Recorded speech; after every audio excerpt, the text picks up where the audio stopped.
All right, welcome back to another session of D&D in the world of Terra. Today we are playing at 7 a.m. in the morning, and it's awful for all of us. So, no, it isn't. Shut up, Lex. Mm-hmm. Future man. I'm Ark, or Jason, the DM for this particular campaign and all other campaigns we do, because I'm selfish. With me, as usual, are George, playing Meidrax. Hello? That sounded like a question. Yeah, I just taking a gulp of coffee. Sorry. We have Bobby playing Grim the Cleric. Good morning. We have Adam as Phen the Halfling. Oh, hi. And then we have Lex as Shae. Good morning. Afternoon for you. Stop being so happy about it. Normally we play at terrible hours for Lex, just for the record. We play at like his 4 a.m. and he has to sleep during the day. So now us playing at 7 a.m. is like the worst thing ever. The shoe is on the other proud foot, as it were. Oh? Proud feet.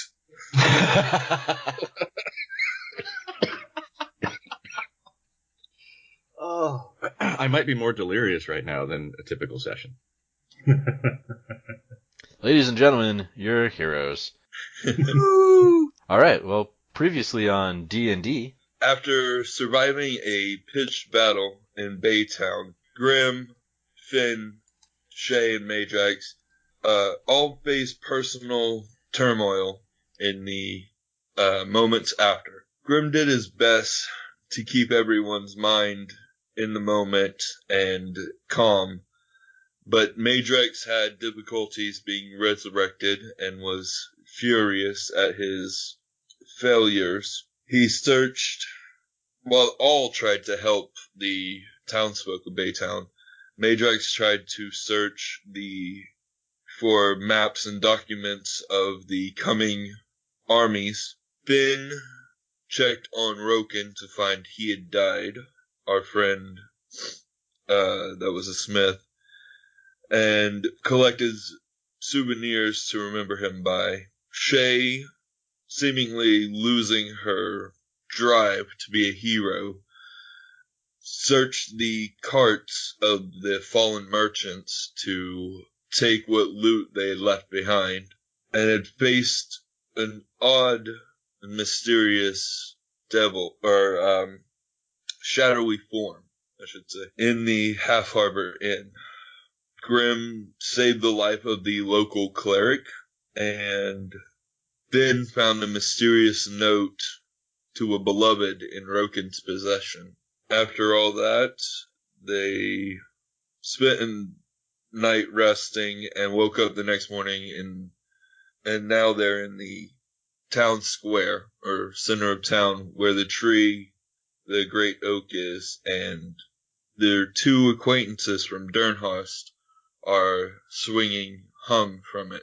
Alright, so you walk out into the kind of square and see this happening before you.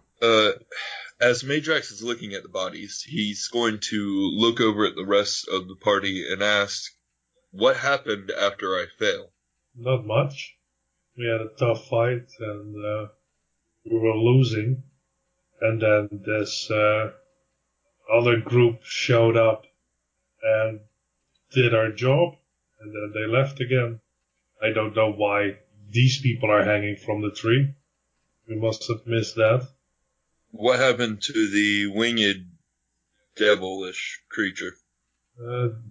Yeah, that group pretty much destroyed him from the looks of it, with very little effort. Makes you wonder why they weren't here earlier. Or if they're coming back. Well,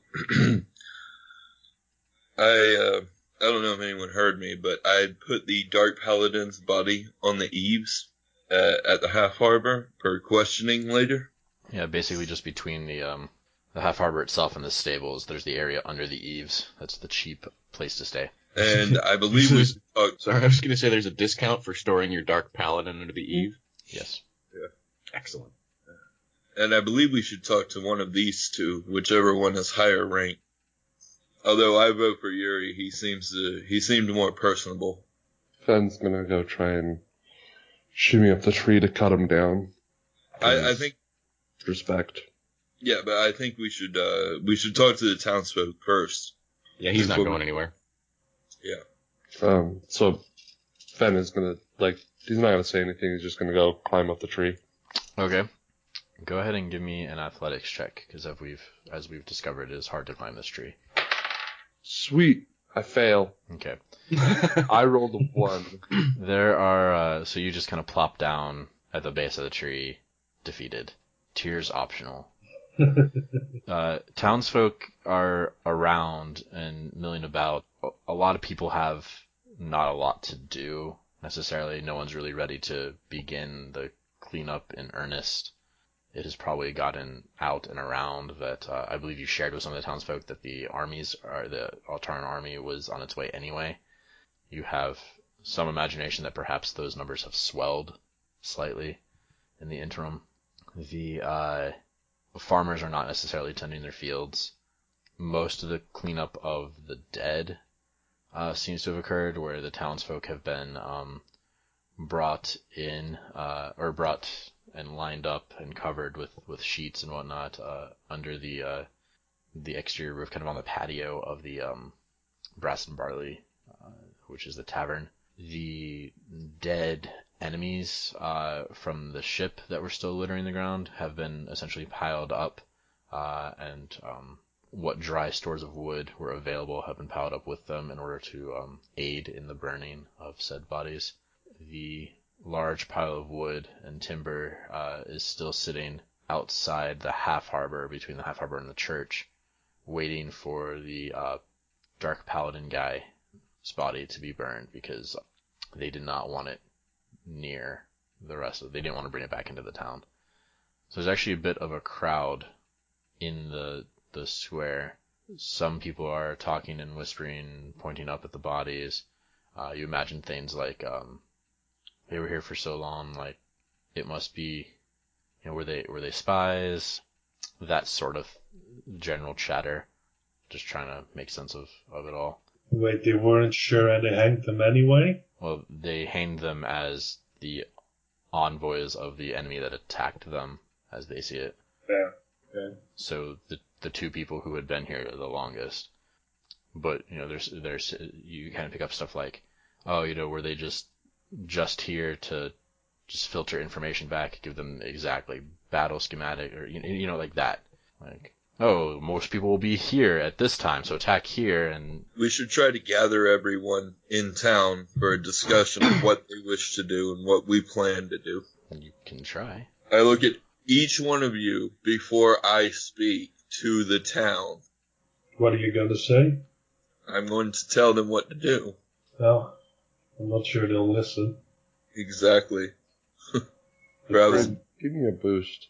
Actually, I was trying to think of an easy way to just take that thing down without you having to climb this fucking tree. You want to get these bodies down?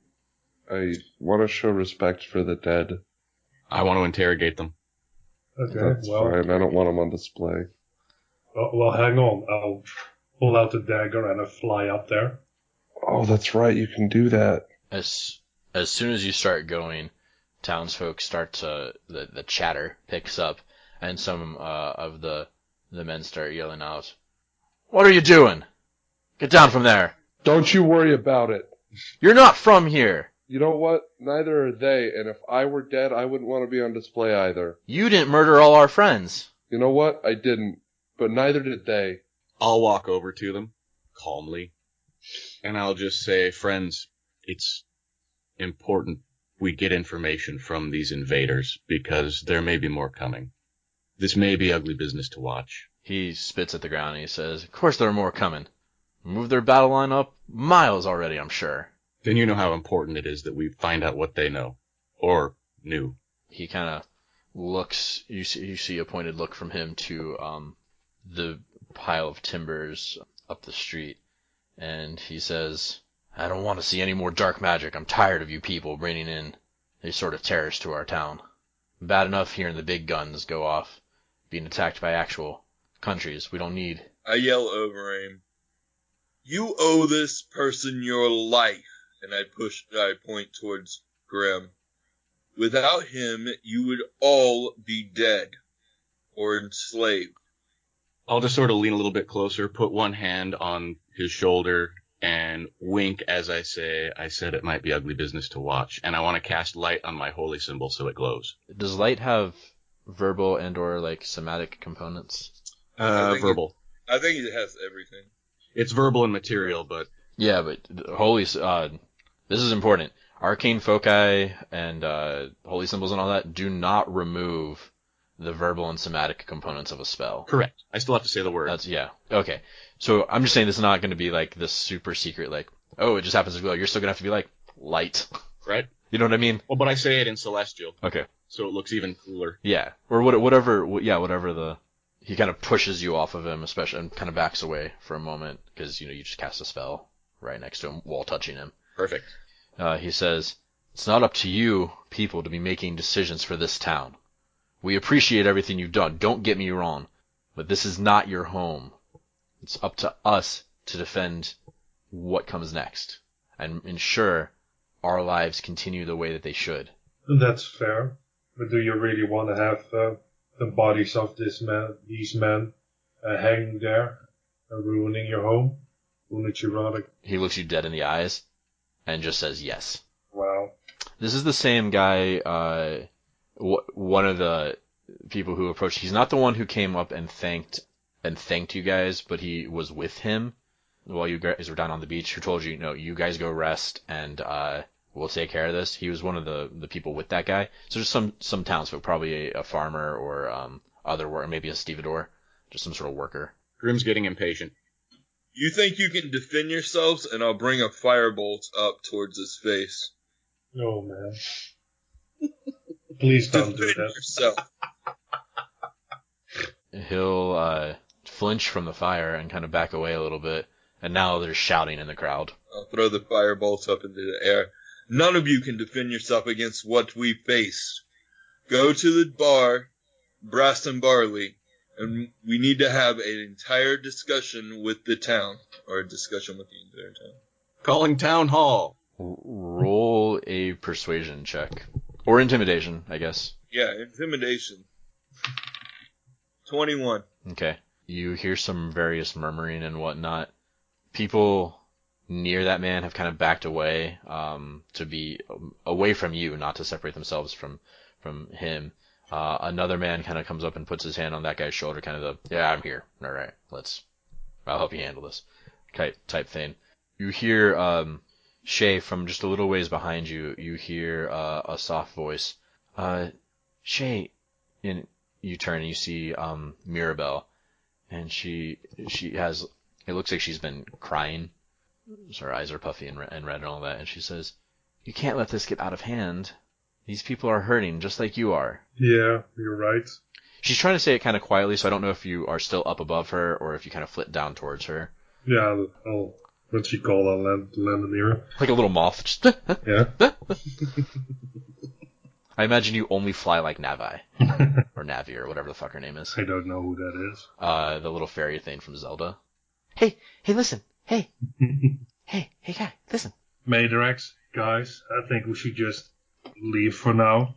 We can talk to our other friend first, and we can come back later while everyone has calmed down a little bit. Or we could just leave him hanging there and I could ask him questions while everybody watches. Let's not make things harder than it has to be, especially not after what just happened. Meidrax just exasperatedly smile, or I would sigh, and stalk off towards the Brass and Barley because he's still hungry. Excellent. Are you coming, guys? Yeah, I'll douse light and follow Meidrax. Still frustrated. Maybe I'm cranky. Maybe I need to eat. Okay.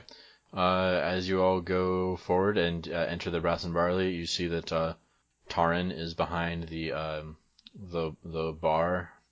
He's not serving drinks to anyone. He's just doing some various things.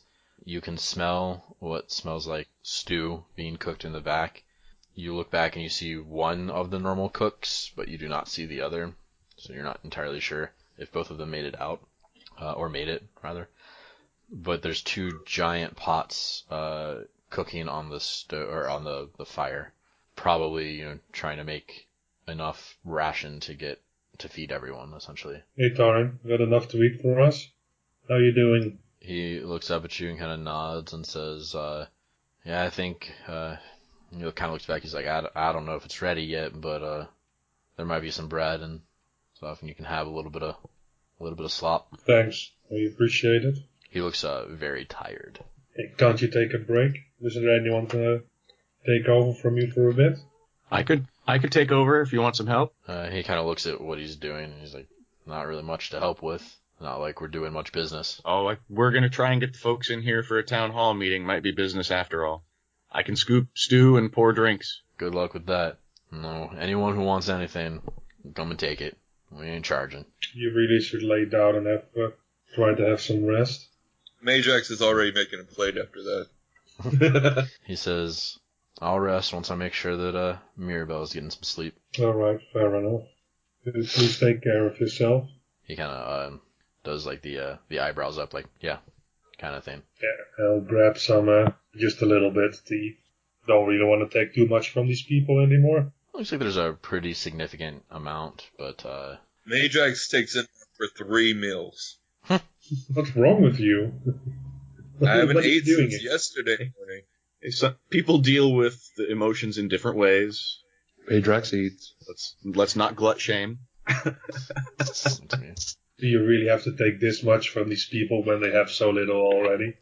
And what was that up at the tree, making a scene like that? What were you He trying said to he prove could here? defend himself. He said the town could defend itself. I wanted to prove his point. These people are just scared or frustrated. There's no need to go all out on them like that. You're just making things worse here. Well, perhaps they should listen to us and come and talk in the town hall. And what if they're just not ready for that yet? They just lost almost everything. Homes, friends, family. They They will just need lose everything if they don't act. Yeah, but they need some time to work things through. They're just not ready for this yet. These are just normal people. Yeah, and I stalk off, sit on the other side of the room, frustrating, sulking. Grim will Meidrax only scoop a eats small half. bowl of stew and take it over to Shae along with the little goblet of water. Tell her you should eat something. It's important. Thanks. She actually grabbed food already as well. Oh, sorry, I missed that. Yeah, that can be your own plate of stuff. I'll eat that one. I'll get to her and realize she's got her own and like try to be cool about it, like I meant it for me the whole time.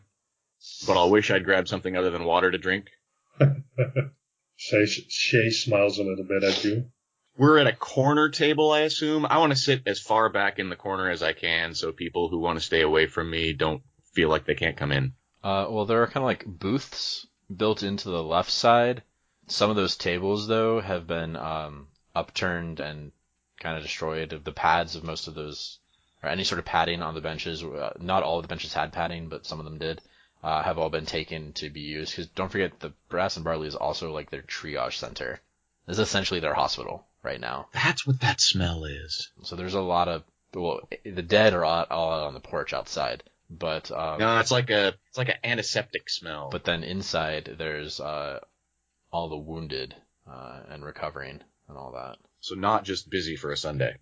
So Phen is going to go get just a chunk of bread, and then go up to the bartender and quietly reach into his pocket and pull out 17 gold and put it on the counter next to him. This isn't going to be enough, but I hope it gets you a start. I hope this lets you rebuild. He kind of looks at it, and you can kind of see that he looks fairly touched. He says, when the army gets here, this won't be necessary.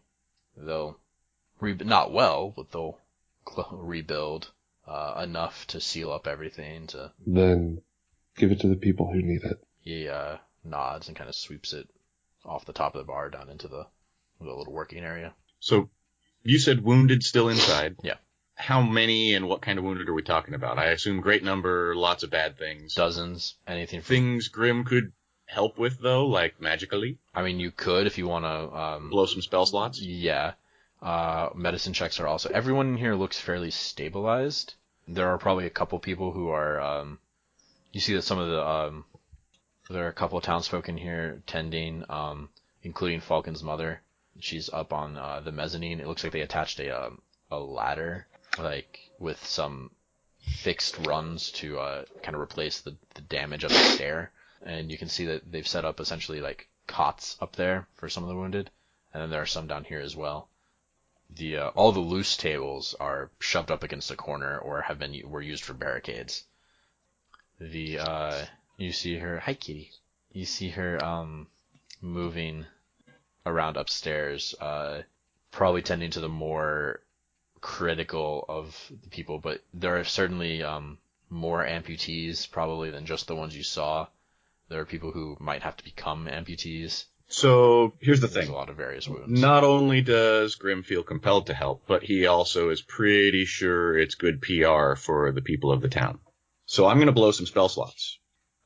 Starting with, I want to go to like upstairs to the worst part where not only the amputees but the about to be and the infected are. Real fast, it occurs to you that if you kind of just stand up on the mezzanine and cast Prayer of Healing. That's my plan. Get as many as I can. Yeah, I was going to say, you'll probably just solve most of the problem. Yeah. Excellent. So I'm going to cast Prayer of Healing at 3rd level. I mean, they're villagers, so they have all of like 9 HP, but yeah, that's fine. Meta. No, yeah, certainly, go for it. I'm doing it. No, remember, I'm very pro this. This is what I like most about Critical Role, is when the players just use their stuff, even if it's not the most like optimized. That's because you want it to not be around when we need it. That makes for good drama and near TPKs. I'm gonna fucking kill you no matter what you do, so it doesn't really matter. I don't need your help in dealing with you, I assure you. But you do appreciate the drama, is all I'm saying. Oh yeah, no, that's great. Well, do you want me to even roll? Because we're... if you want to, you can, just for the fun of the numbers, but no, you don't need to. Just for the hell of it. So, that's weird. I rolled 3 6s. I have a chart. So that's 18 plus, what is it, my Wizmod? Spellcasting ability, yeah. Plus 4, so 20. Or 22. Yeah, you... Dealing out them heals. You can kind of see which ones are the most wounded, and you can specifically kind of target them. And for the 10 minutes that I'm speaking the prayer, it'll all be in Celestial except Valrie's name, which I'll speak in Common so everybody can hear it. It's actually the same. Oh, perfect. That works out well. Yeah. Yeah. See, Grim, the character, would know that. Yeah, not all the gods are the same name, but hers is. Because that's not her, like, humanized name, that's just her name. A question. Yeah. If I were to use thaumaturgy to make my voice boom, could I increase the range of Prayer of Healing? No. Oh. I like that idea, but no. Okay. Never mind then. It'll increase the, like, range of intimidation or persuasion of Prayer of Healing, but no. Fair enough. Not without a thaumatology kit. Haha! On sale now at your local Arcanist. Oh, I'm not proficient in that. Yeah, no one is. But I have the rules for how to be. Nice. I don't know where those are. I'll look for those while we do the next little bit of thing. Thaumaturgy kit, what is that? Like a bullhorn and a jackhammer? No, it's a thaumatology kit. Ah. So, thaumatology is the study of miracles. Uh-huh. So it's essentially what one would use to alter magic. Boom. So if you wanted to learn how to alter spells and whatnot, you could train in the use of that. It's basically a kit that you've played Skyrim? It'll take a miracle. So, yes. So just imagine like the enchanting table. That's basically what the thaumatology kit is. It's like basically an enchanting table. Fun. And you set it up, and then you do your spell stuff. It's an Arcana check to attempt to... The same way that like Xanthar's Guide goes through all these downtime things, like making items and whatnot, or like you have a whole series of checks, and then you determine whether or not you can change your spells. A little bit more limited for a cleric because I don't let Radiant become anything else, and I don't let anything else become Radiant, but like if Meidrax wanted to change Fireball to Acid Splash or something like that, so that he threw out like a gob of acid. Because of his acid breath. Well, for whatever reason. Still be cool. Yeah, but it'd be cool if he instead of casting out of his hand, he like spit out. Yeah. Or if he wanted to do it to an area ice attack, right? So he could work on that and change the fire of Fireball to a different element. Force is not allowed. Psychic is not allowed. So it has to be another physical element that thing's going to have a resistance to. He should have a jeweler's torch breath. No, he just needs to brush his teeth.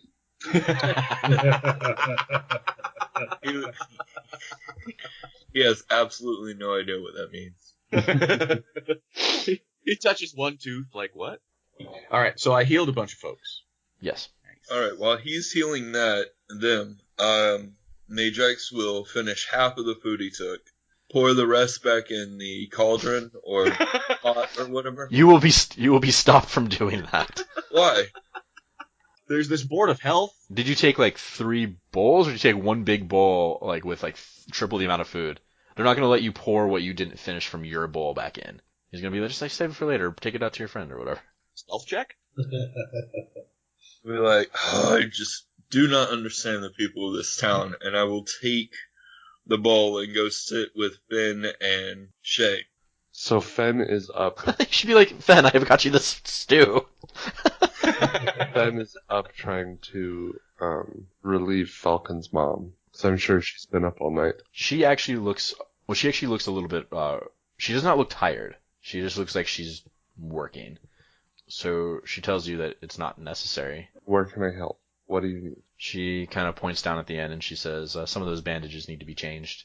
And she points at the edge, the railing of the thing, and you see some sheets hanging there, like draped over the railing. She said, just tear some strips and rebandage. That's what Phen's gonna do. And he's gonna take his time to make sure that the bandages look very similarly, because I'm not actually trained in medicine. Yeah, let me get a medicine check from you. Or something. Can I? Supposed to do like a survival not check, but then you probably hurt someone. Can I take 20? I just realized Grim is not trained in medicine either. Wait, what do you want to take? What? Take a 20? Take my time and take a 20 from 3rd edition. Don't you remember? I had forgotten about that, but no, you can't do that. Well, people are gonna die on my watch. I just rolled a 1. She comes up to you and pats you on the shoulder and says, "That's a good job." Hope your malpractice insurance is up to date.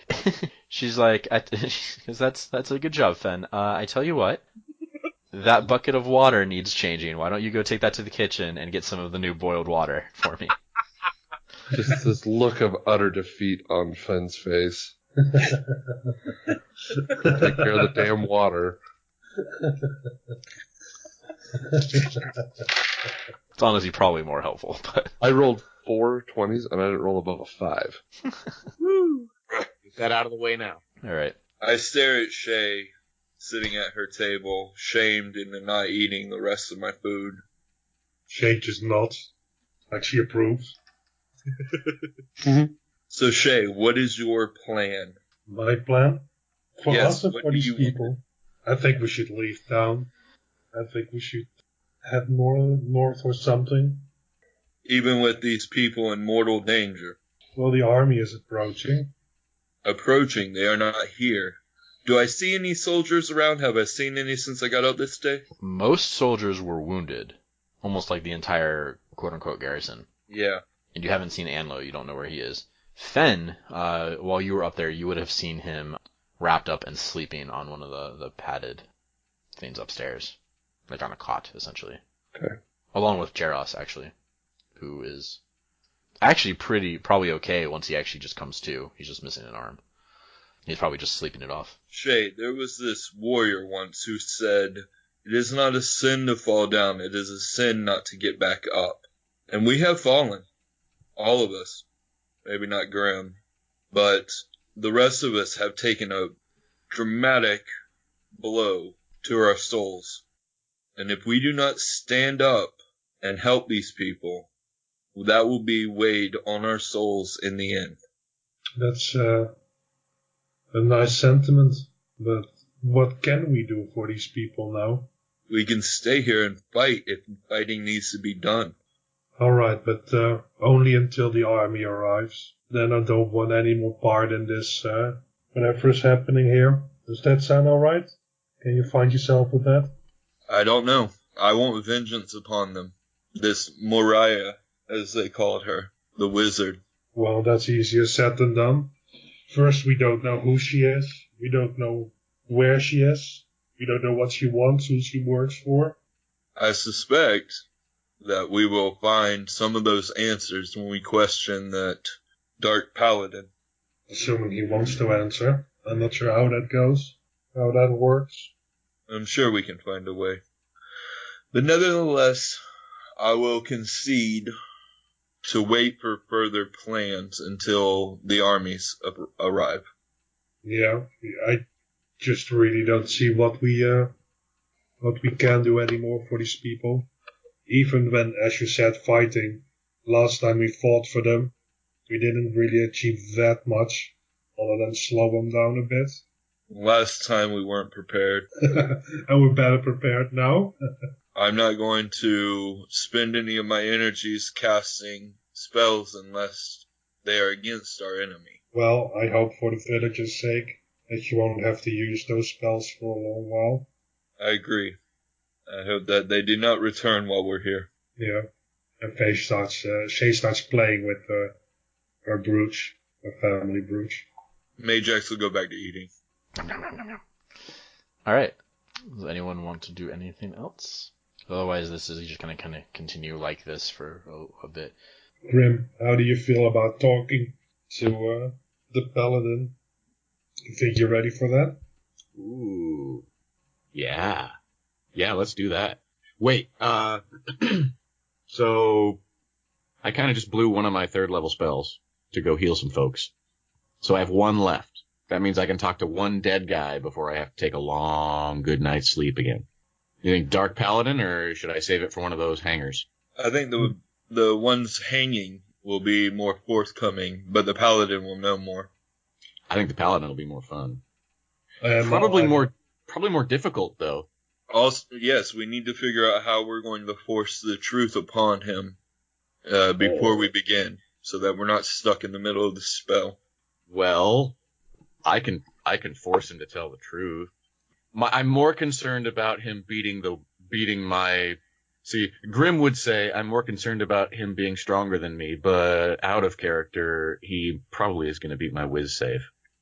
I don't think there is any save for that spell, actually. For Speak with Dead, there. Not with Speak with Dead. Or, I'm sorry, Zone of Truth. Well, Zone of Truth. Yeah. Oh, yes. But you do know immediately if they resist. Yeah. So, I mean, I'm willing to try it. But I also think we should prepare our questions in advance. Agreed. Because don't put me out there and expect me to ad-lib and not come back with, like, 1 out of 5 decent questions and no good answers. I ain't no Johnny Carson. That's fair. Shae, do you have any spells that can affect a creature? An undead creature? Compel them? Charm them? That is a good question. Does anyone have the spell Command? Well, yes, but I'd have to sleep and wake up and pray about it for an hour in order to use it. It's important to note that I don't actually know if Zone of Truth or Command would work on a target of the Speak with Dead spell, because you are not bringing it back to any semblance of life. You are simply allowing it to speak through you. Or just allow it to speak. Magical zone that guards against deception in a 15-foot sphere centered on a point of your choice within range. A creature that enters the spell's area for the first time on a turn or starts its turn there must make it's a charisma save. Yeah, but it's also a paladin. And to argue our point, Jason, it would still be a creature when it was brought back, right? It would then go from it. You're not bringing it back, though. Yeah, I know. Well, its soul has to return to speak for that period of time, correct? It's actually only its animating spirit. It's very specifically not putting its soul back. I just read it to make sure. I would say Zone of Truth would work. Out of character, we can't totally trust it, but... I would say Zone of Truth would work. I would say Command would not. Well, it just so happens that Zone of Truth is the one I Well, I mean, if the spell works at all. Okay. Your call. I mean, make sure you read your spell thoroughly, and then before you get going, but... Yeah, I don't have any spells like that. Perhaps we could threaten its immortal soul. I think it gave that up. But what if we threaten to bring it back and torture it for all eternity, alone and without its benefactor's presence, i.e. whatever it worships? I believe it's Vunai is what they called out in battle. I'm pretty sure I can force it to tell the truth. It just depends on how strong it really is. It may be stronger than I am. But the great thing about that is if it works, it'll be kind of a special torture because it'll know that it's being compelled to tell the truth and it probably won't like it. It's true. Don't really think we have a better option. Which dice are you using today, Jason? Always the red one. Hey, I DM with red ones too. They're like a blackish red marbly kind of thing. Do red ones roll faster? They do. No, I use that full set as my DMing set now. I like that better than the ancient black or the starter set blue. Yeah. Well, those starter set dice are evil. Fun fact, the blue and the black are smaller D20s. I just noticed that today. Mm-hmm. My gray D20 from the Dry Erase mat I got, and this red D20 from the normal set, or from just a normal set, are bigger. Interesting. Not insubstantially either. Alright, so what are you doing? What do you think, guys? I think we should just go for it. What are we going to ask him then? Who, what, when, how, why, and where? Wait, that's too many. Is it? How many questions do you get? 5. 5 or 6, yeah. Well, first and foremost, of course, who he is working for. Firstly, I'm interested in knowing why he came to this village, what he wanted here. I would like to know where their base of operations is, specifically where Mariah is. So, Mariah or the base? Preferably Mariah if we don't have enough questions. Okay. I've got 4, counting home base. Anyone else have a question?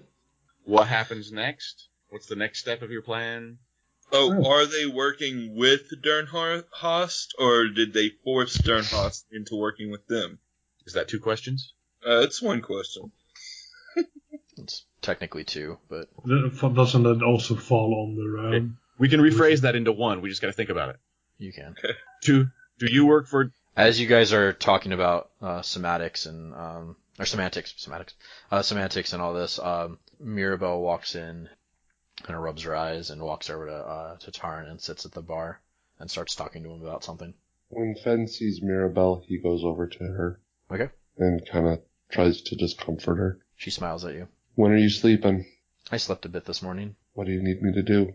Besides change bandages. No. It's very clear I'm not any good at that. She says, I think just don't ruffle any feathers. Not today, at least.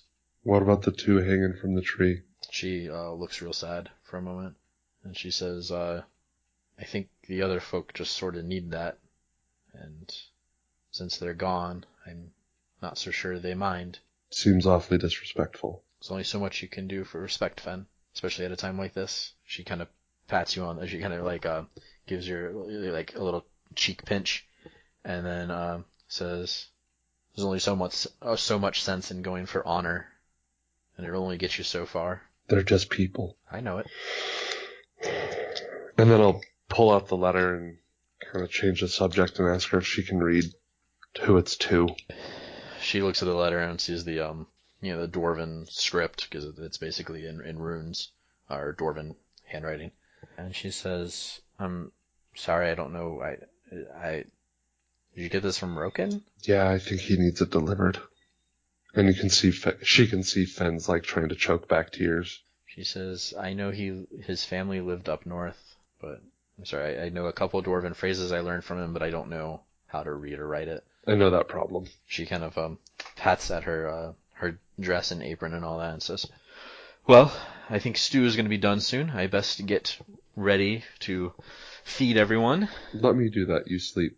She said, nah, I'm already up. I insist. You guys need to make plans.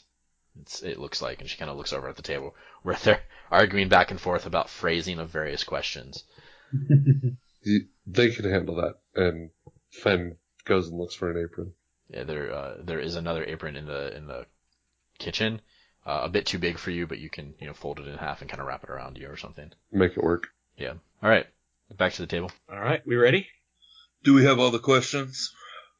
Grim's looking down at a little piece of parchment that he's got in his hand with a little pencil. Yeah, I've got 5. So, this 4th one, there's only one question mark at the end of the sentence, so to me that's one question. But I think we're ready. Grim's visibly nervous. Meidrax is visibly angry. I don't think that's left him, though, except for that one moment of seemingly brilliant thought that was completely shot down the previous day. And I don't have anything to help you. Damn.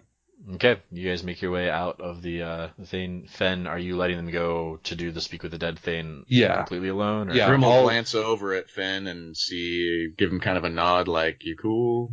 Yeah, You and coming? Phen will kind of just wave him on. The reciprocating nod, and then leave. Okay. As you get back into the square, you kind of notice that there's not so much of a crowd, but people are still milling around. People are talking in kind of smaller groups, just about various things you can't make up. You kind of squash through the mud.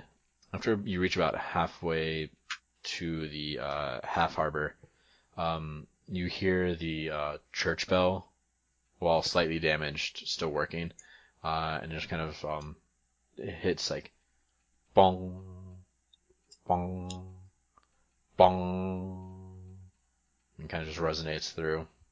And as you look around, some of the men take off their hats, the women take off their bonnets, and kind of just hold them for a second. And you think that perhaps this is just them tolling the dead in preparation for obviously what will be a fairly mass burial and all that. So yeah, you have access to back to where you were. All right. So he's just hanging from the rafters? Is that how this is? No, he's on the ground in like a tarp. Just laying there. Okay. Or whatever you guys had.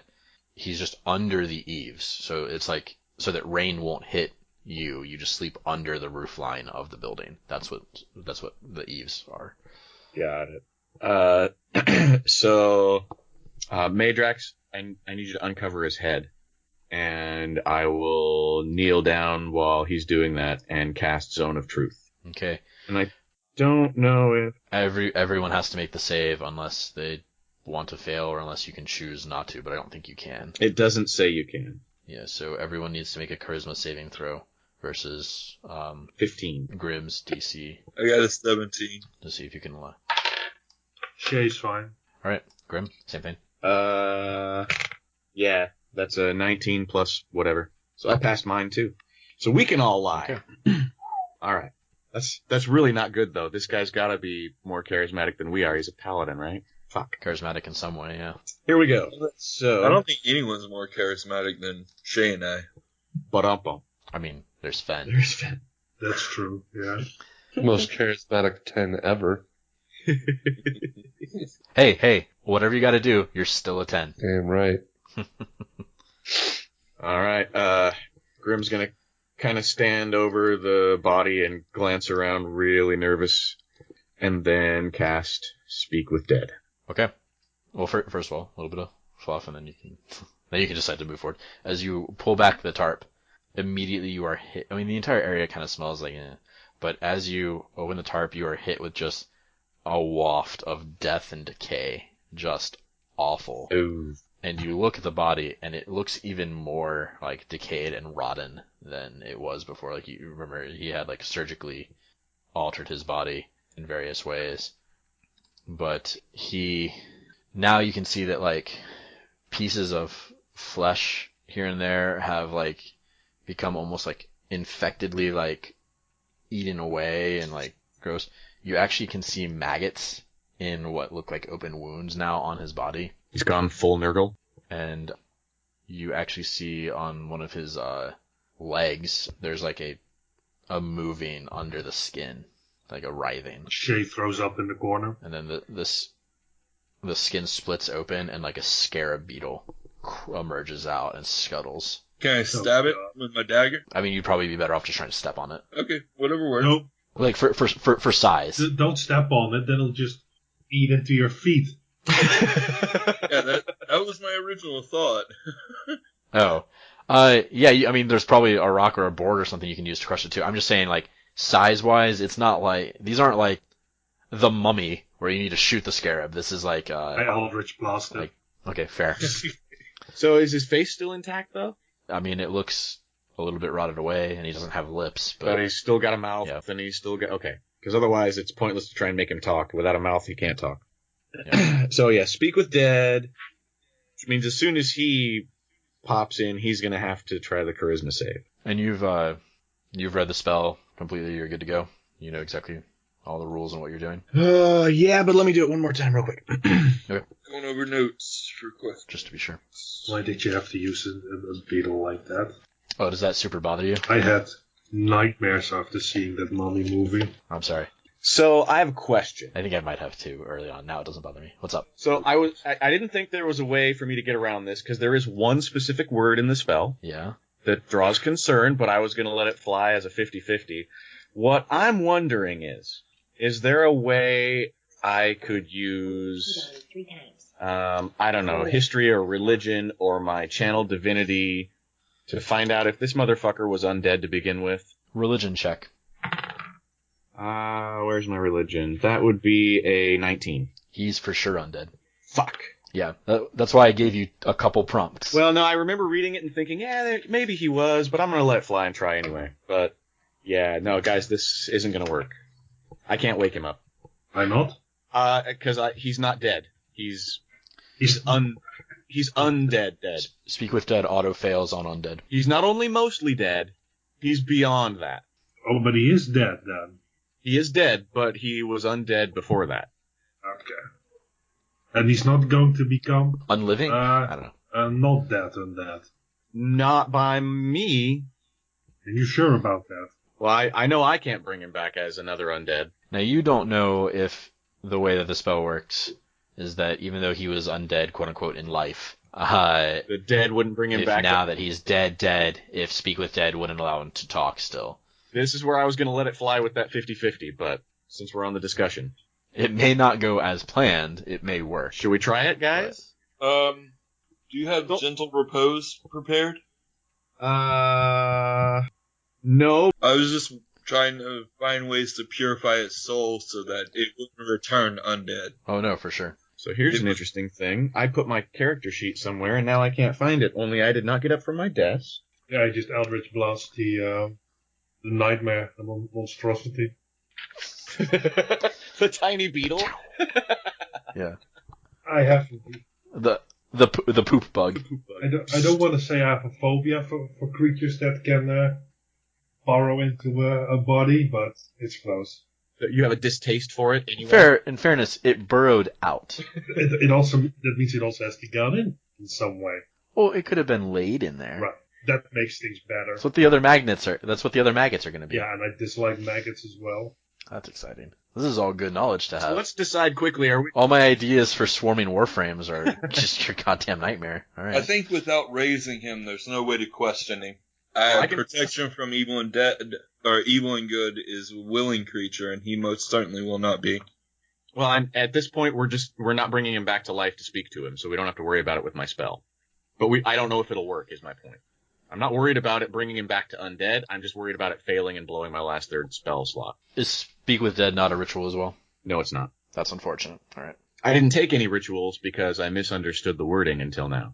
I had them on deck, like in my back pocket. I mean, you just woke up not that long ago. If you want to rewrite your spell prepared list, I won't let you take general repose because I won't let you do it specifically for this issue. But if you want to put some rituals in there. After this scene, maybe I'll think about it. I'll go through the rituals and see if I want it. But it's hard enough to decide which one of these I want to get rid of, so I doubt it. We'll see. I mean, I'm not the biggest fan of rewriting like that, but I understand the misunderstanding. I don't think there's any that I'll want to take. Otherwise, I probably would have taken them. I don't think so either. But if you want to take like Detect Magic, I would understand that. Or silence. I had silence. I don't think I do anymore, though. So what are you doing? Are you going to go ahead and cast it and just see? Guys? I don't think we should chance it. Not with your only third level left for the day. I'm not anticipating needing to revivify anybody, but... No, but it would perhaps would be better to question Yuri or the other one. I mean, there are still people in the square and all that. Up to you, Grim. You got the power that we need to use. Yeah, Grim, just make the decision. Yeah, we better not chance it. No more milling around. Cover this stinky thing back up. I'm tempted to set him on fire. Yeah, well, I'll take him out to the pyre you said they were building it near the beach. No, it's right out in front of, like, the stables. Oh, okay. Actually. Because it was next to where you killed him. They didn't want to move him. Meidrax, do you think letting the town burn this guy on that pyre would distract them from us cutting down the bodies? I don't know. That's not my area of expertise. It'd be an insight check if you want to. Could you make a big play of it, and we'll see what happens with the crowd? Sure. The crowd forms. Fireball! Yeah, that's exactly what I was thinking. On the paladin or on the crowd? Whoa! No, I mean, well, both. Alignment check. It would absolutely be both. 20 feet is going to get you a lot of stuff. I was gonna say, Callista's not here, is she? Yeah. Okay. I'm not touching the body, by the way. Absolutely not. No way. I'm not even don't even want to get close to it. Yeah, thing's pretty gross. I'm not even sure any of y'all can carry it. You get someone to help. It's fine. I'm super strong. And you puke acid, so. Alright. You carry it over. The pyre that they have built is essentially like log cabin style, with some now damp-ish hay inside, with some rough planks over and other accoutrements. You get him over to it, kind of, and then begin hoisting him up. You're getting a little bit sticky from him, unless you have him fully wrapped in the tarp. But you manage to eventually get him up onto the pyre. By now, a couple people have noticed, and some people are milling about a little bit closer and watching. Various townsfolk and farmers smoking their pipes or whatever. Alright, so get him up to the top of it, lay him down, and then I suppose I'm going to put on a performance of lighting this mother on fire. Performance check. Okay, so I start off with looking over the people that have gathered, and in the name... Most of them are covering their nose at this point. In the name of the creators and the Celestium, this foul creature has besmirched their names, their honor, and I'll go on and on like a televangelist. Sure. I got a 20. Not a crit. I rolled a 16 and I have a +4. No. Yeah, they seem to be watching. There's no cheering or anything. They're just watching solemnly. Yeah. Some of the people are still kind of far back. They haven't moved forward, so they're still kind of near the tree, and then other people are just way back there and don't want to be involved. Yeah. In various places. I mean, out of the entire town population and all the farmers, probably only half are left. I mean, it was not a very heavily populated town, but probably only about half are left, if even. I'll make my way down the pyre as I say, and to whomever this one served, know that we will find our vengeance and we will seek our justice against them. And I will start firebolting the bottom of the pyre, or wherever the hay is. Okay. Yeah, inside, but you can see into it. It does not take much, and it starts to light and spread, and a lot of smoke. Do I have the full attention of everyone around? Yeah. All right, get that fucking body off the tree. While he starts into his tirade, it's so good for just a second. Grim is drawn in, yeah, burn these motherfuckers. But then he remembers, oh shit, I gotta. And Why so did as he join the Jewelers Guild? He should have been a priest. right as the crowd starts to sort of form and move past me, I realize what's going on, and I turn around. I want to get within about 40 feet of that tree, and very nonchalantly cast Spiritual Weapon up near the branch as a big glowing sickle or something sharp as fuck. And I want to hack at the whipping. Okay. Remember, there are people nearby still. Not everyone is at the pyre and watching. Yep, and that's why nonchalant. Okay. The bodies fall, and there are loud gasps from some of the people who have noticed. I dismiss Spiritual Weapon immediately. And not quite a scream, but okay. And some of the people actually at the pyre have to turn around to see. And now there are kind of murmurs around because 2 bodies are no longer in the tree that were hung up there. And there's magic happening and the Dark Paladin's being burned. Since I was sort of close, I'm gonna run over to the bodies and, in surprise, and pretend to shield everyone from them just in case. I'll stand in a cool stance with my shield and my weapon ready just in case they come alive. Deception check. Deception. I am probably not very, Oh, well, I rolled an 18 plus 0. The people are backing away, but this is definitely some form of... Because they don't know... All of a sudden, this dark evil thing that they were keeping at the edge of town is burning, and these immediately have fallen. Timing worked out perfectly. Or terribly, but yeah. Well, no, now he's blamed, not me. Well, yes, but I mean, it's from a fear point of view, but yes. All right, so they're on the ground. Shae, where is Shae? I'll probably try to back up Grim. Nothing to see here, people. Move along. Just waving them through. I like to imagine that you have like a mag light. you summon your special weapon. So it's just a shadow mag light that kind of casts like a weird like radiance. All right, Phen in the kitchen. This way. Move along. Please watch your step. Phen in the kitchen. You've actually found some semblance of like it's kind of like try to imagine like when characters in like movies or shows have like those like flashbacks to happy times. And it's all like kind of filtered out, and there's like that fuzziness or that fogginess around it, and it's like yay, like a Liz Claiborne perfume ad. It's kind of become I don't know what those are. It's kind of become like that. You're actually finding chances to kind of like giggle with Mirabelle about all the different things. Like like you got some plates and like you had trouble getting them down, and you almost dropped them all, and then you guys start laughing. But it's kind of like that. You start laughing, but then it's just relief laughing. Yeah. And that's all good and well. And she hands you some things. She said, "Go set them out on one of the tables out there." And you kind of go and you pick up the table and you set up some bowls of stew, or bowls ready for stew, so they can just walk around with it. And you hear some commotion outside, and immediately you're kind of like, "Ah," because you could ignore it and continue to have fun. It was damn near a rom-com before we interrupted it. Nope. Phen's gonna stay in here. Nope. It's just like the filter all gets back to like sullen and like black and white, and then you're like, and there's like a creaking sound as you smile again, and then it just like cranks back up to 11, and then you like skip back into the kitchen. Nope. Let them do their thing. At the end of the day, Phen will be fine. It's just a matter of whether or not he has a new party. Yeah. So these characters are so much better. That's a legitimate thing. I'm like trying to decide if they go move on, if Phen will go with them. Phen will get them. Yeah. Party outside. And party inside, apparently. Should we just take these bodies to Grim and make a break for it? Yeah, we gotta figure out a better way than just throwing them over our shoulder and running, though, because these folks ain't gonna stand for that shit. I can't think of an easy way to move them. Well, they're tied to ropes, right? Oh god, yeah.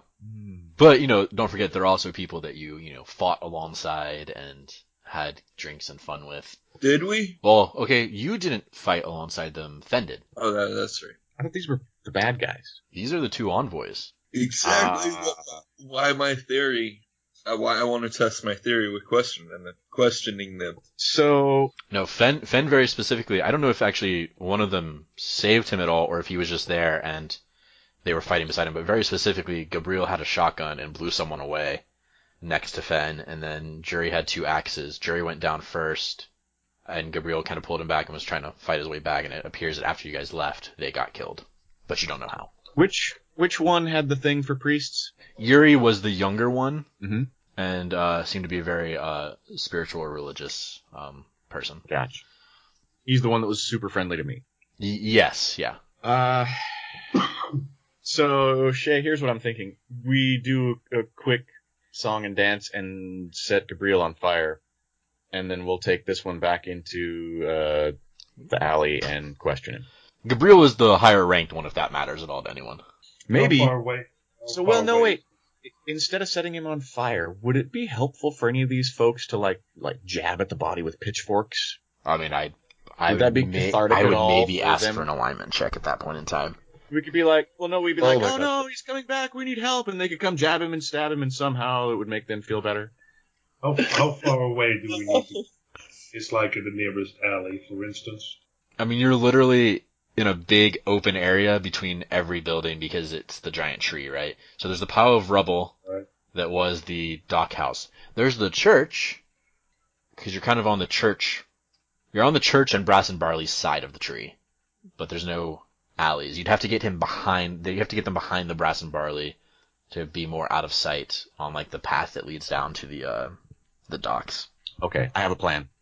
We got to go about like 30, 40, 50 feet with a body into an alley, right? Something like that? Or into a building or whatever. Like it's a full turns move to get to anywhere where people won't be looking at us. If we were doing turns, then yes. Give or take, right? Okay. So, Carrying another body, I would say, is going to probably slow you down to about half speed, but yeah. It's gonna take a bit. Yeah, okay. So here's what we gotta do. I'm gonna create a bigger distraction on the distraction. Sounds like a terrible idea. Oh god. When everybody looks, we gotta pick up this body and motor. You ready? No. Why don't we just take the bodies? So you want Kidding. to just casually pick them up and try and drag them away? Just pick up. I mean, there's a much simpler answer than what you're trying to do, but it's your game. Yeah. And if somebody tries to stop us, we'll figure that out. And I just pick up the smallest body, the lightest body. Yuri is the smaller of the two. What is... Yeah, good, because that's the one we want. I hadn't considered this option. What is your strength? Oh, I have all your stuff here. My strength? Yeah, the answer is not enough, I'm guessing. Yeah, I'm only 14 strength. Yeah. I'll just drag one. I can drag him, right? Well, and there's both of us. We can both pick Yeah, I mean, if you're only carrying one person, then easily the two of you can carry. Meidrax is not with you, never mind. Okay. Let's... You drag that one, I drag this one. We should be able to drag them. We don't care about that one. We only want the little guy. I think between the two of us... Don't be like that. Just because they're dead doesn't mean you have to stop caring. And I just pat him on the shoulder, grab Yuri by the legs, and I start dragging him away. Okay. Shit. Okay. I'll grab Gabrielle by the legs and start dragging him too, with like a light whistle. You're getting some looks and all that. You think that you're pretty openly going to be questioned in a moment, as people are like, just smile and nod, like, yeah, no, this sucks, but we got this. Don't worry. Where are you taking them? We got to get them over to the altar of Valryrie just to make sure they don't come back as undead. You saw that other guy on the pyre, right? Could you help? Would you get the heavy end? We could use a hand to get him over there. She says, I'm not very strong.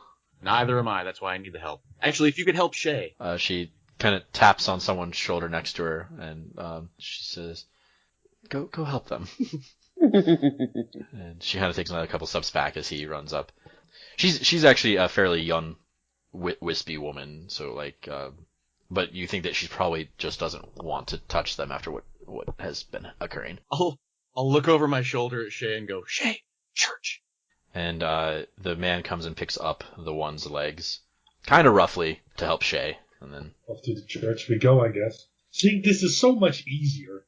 Admittedly, no, you were right. All right. When you get into the church, you see that there were probably about a dozen people outside. There's probably another half dozen in here, including the old gnome, and he's Are there any kind of like a confessional booth or anything similar? No. So if you remember the big open area that has the 13 altars on one side and the 13 altars on the other side, the big open area has like little wooden. Imagine like a pew with no seat, or just like a railing, right? And the priest stands on one side, and the other people kneel at the other side. And he makes his rounds to talk to people, and when he finishes with someone, he moves to the next person. So there are those kind of moved about in various positions. So Shae, take him to the altar of Valryrie. I'll be there in a minute. Is there a god in the Celestium that's like just pure judgment? Geld. Geld is the asshole. Geld is the judge. Perfect. I'll point. Valryrie, that one, the pretty one, over there. See? Number 4, 5, 6, over there. Cool. Thank you. Yep. And I'm going to drag him over to the altar of Geld. There is no altar of Geld. Where's Geld? So the creator gods do not have altars in this church. If I wanted him judged by Geld, where would I put him? Well, so the symbol at the far end of the church, the big Celestium... Wait, in the Celestium itself, Geld is not a member. No. You are looking for a judge within the Celestium? Because Geld is a creator god, so he's one of the higher 6. I want him to be judged as harshly as possible, and I want to do like a public display of putting him there. So the creator gods, Geld, Gaima, Sylvana, Altreus, Tillian, are the 5 still in it. Gygas was expelled. Vunai was banished and expelled. And then there's the Celestium, which are essentially like the next state. They're like, so the creator gods are like the major gods, more the like just up there, and then Celestium are more the more kind of in the vein of like Greek gods. They're not as interceding as the Greek god myths are, but they're more like the D&D gods, and then above them are the creator gods. So let's see. You want? Oh no, I'm sorry. Kaidor is the god of death, who is also a god of judgment. He's the judge. So he's the ferryman. He's the judge of the dead. This is a church. Don't forget the cemetery pays special respects to Nerissa, who is another goddess of death, but she's like the purely goodly goddess of death, the natural balance, and all that. Nope. She's a shepherd of souls. Nope. Don't want to treat this guy like somebody we love. Not in front of the folk. While they're in the church, Meidrax is out there screaming, "Burn!" and he's jumping around, throwing his hands in the air. Might be a little much for that crowd. Like they're not. It's just... So Kaidor is specifically the god of judgment and like Yeah, no, I'm gonna go drop him there. And then Hadron, especially where you're from, Hadron is considered like a law keeper. Oh. In those ways, he's also he's not a god of death though. He's Justice. No, not even really. He like in Norgo especially, he's considered like very wise, like Odin. He's basically like Odin, if that makes. No, I think I like the first option better. I'll just leave the body there against the altar. As you enter the church with these dead bodies, there are some murmurs around, some kind of like weird looks, and the priests kind of immediately stop what they're doing and look over. And especially as you take the one body to the altar of Kaidor, which is essentially a cool little carving from like white stone of kind of like a death skeleton in but rowing a boat down a flowing but it's all carved from stone very nicely. The younger priest kind of starts coming over, and he's going to kind of whisper at you kind of loudly. We have a cemetery behind the church. There's no need to bring these men in here. I'll sort of casually look over, almost like I'm surprised an underling would speak to me now. And I'll say, if another would judge him harshly, move him. You have my permission. And I'll speak the celestial word for light again and fire up my holy symbol just as sort of a emphasis. And I'm going to march back over toward the altar where Shae took the other body. Okay. I'm struggling to lift the body on the... I'm putting my shoulders into it, but... Well, the man is helping you. The other man. So he helps you set the guy up against the Valrier altar. He's taken off his hat, and he kind of takes a few steps back and doesn't really know what to do now. Not sure if he's supposed to stay or if he's supposed to leave. I'll come up behind him and put a hand on his shoulder and thank him for his help and say, "You're welcome to stay for this, but if you're uncomfortable, I understand." He says, I don't want to be in your way. He kind of backs up and leaves. He nods at both the priests, kind of bows to just the building in general, and then leaves. I turn to the priests and say, "The same invitation is not extended to you." Are you the young priests or both priests or what? All priests. Damn. They just kind of look at you. The younger priest looks flustered and about to speak. The other man just kind of holds his hand up. Like, bitch, you're in my temple. Hey, whose holy symbol is glowing right now? The other dude's holy symbol brought him back to life. I don't know. That's one interpretation of the events. Do your thing. So is Meidrax still outside with the pyre, or has he since left now that that's burning pretty well? He's got the crowd shouting, "Burn! Burn!" He's half naked in oil and just dancing around it. Returns to his primal roots. Disco Inferno! It's the first hustle ever on Terra. So he has basically gotten a crowd to start a hate chant. Meidrax! Meidrax! Okay, so just the two of you in there. So do your business.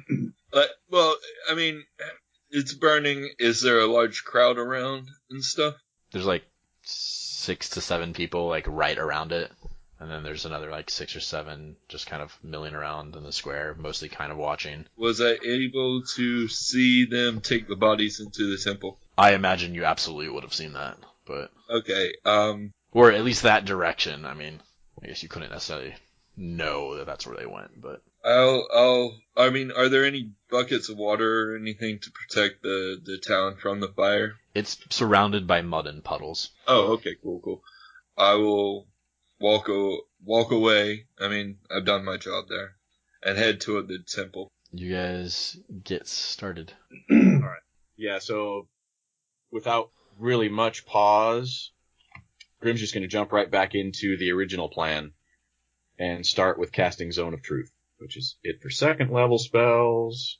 Okay, let's say that's another second level. Yep, and Speak with Dead will be the final third level spell.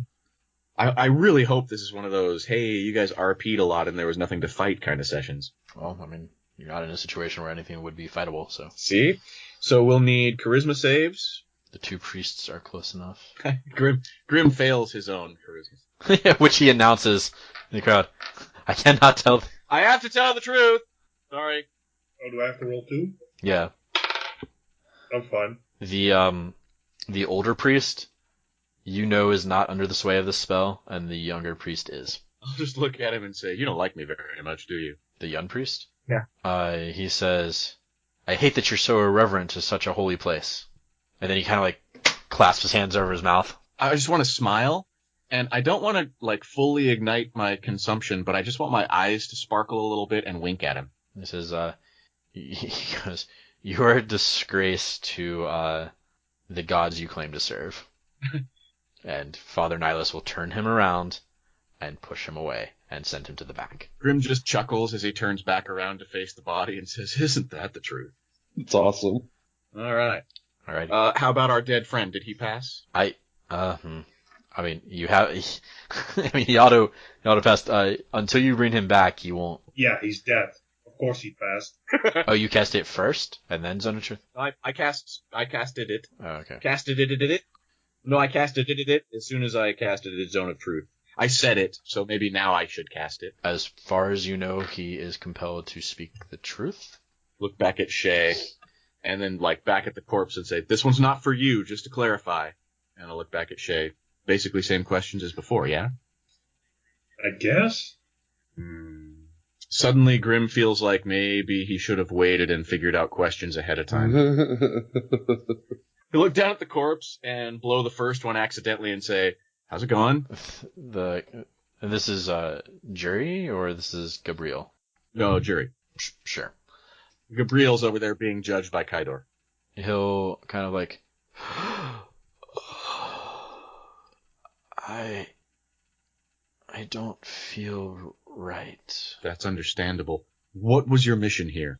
To ensure peace and understanding. Grim looks like visibly perplexed. That is not the response he expected, and he looks over his shoulder at Shae. Has Meidrax arrived yet? Give me a D4 roll. 1. Okay. No, we have not arrived yet. Okay. Maybe you should ask if he knows anything about the people who attacked. He'll look back and say, why were we attacked? I don't know. Fuck. You're doing a bang-up job there. Grim actually says... Now, Meidrax, you kind of poke your head into the church and kind of listen and start to look, and you hear a couple people leave out, and you hear muttering about angry cleric. That's how you knew to come in here. And you go in and you see them at the altar to Valrier talking over the dead body, and you hear that question go through. So you don't know how many questions they've asked, but they've at least asked that one. Actually, when I see Meidrax, there'll be like this little light that goes off, and I'll turn back down and look at the body and say, "Where is Mariah?" Who is Mariah? Damn it.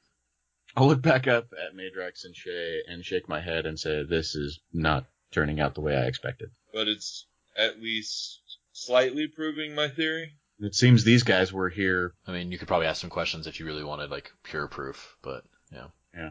Quick, what do we want to know? Time is short. He says, Probably why. No. Oh, that would have been brilliant. Or Grim says, "Fuck, are you serious?" And that's the last one. Yes.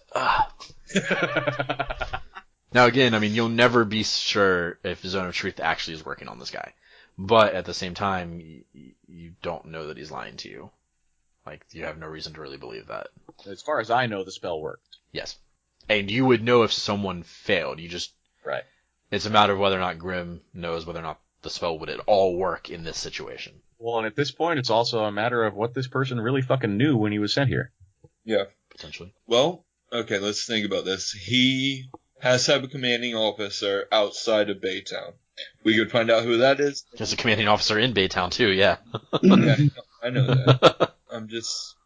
We could find out why.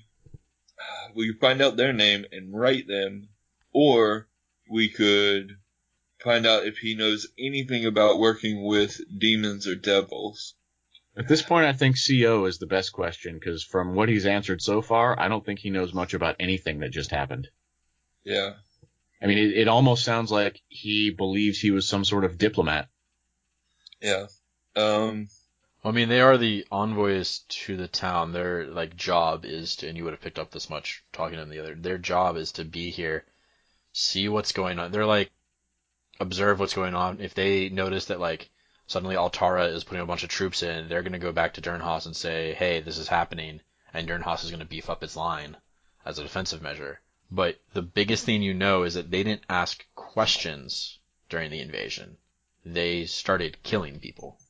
To help you, they started killing your enemies. They didn't go and be like, "Brethren, what's wrong?" They just fought for you. And Meidrax didn't see them at all, right? He was too busy on the doctors. I think at that point, God, I would have to play back exactly when that happened. I've listened to it. I don't think he realized they were fighting. Yeah, I think it's the underwater portion. I'm fairly certain that Meidrax was trying to But if and when you grabbed Phen, shoot the fireballs out of the sky when they started fighting. So yeah. Well, it depends on when when you guys pulled Phen away to go fight the bosses. If you would have gone past Phen to grab him and go, or if you guys started to go and then Phen saw you and joined you, I don't remember which one. But if you went, Phen saw pulled him me and out of the water, and then we went and fought the bosses. okay, so yeah, if you didn't go over that area, you didn't necessarily notice them. But so Phen might be the only person who knows that. Yeah, that's fair. Well, Shae was with him for a bit, right? Or was she with Grim? She was with Grim. No, she was with Grim the entire time. Okay. Remember, she tried to save you. So this was while you were underwater blowing shit up. Okay. Grim will look back and just ask, "Whose orders do you follow?" Good call. Good call. He says, "The Commandant and the Emperor above him." And then the breath leaves him. And Grim will reach down and place both hands over his chest and kind of sit the body up a little bit and just say, "By your word, may Valrier judge you as a warrior and not as an invader." And then he'll stand and turn around and walk directly back over to the other body and kneel down. And I'm going to take that dagger, the Valrier dagger, out, and I'm going to put it into the hands of the other body and clutch it against his chest. And then sort of look up at the ceiling and speaking to Kaidor and Valrier. "This one's a question and a conversation between the two of you."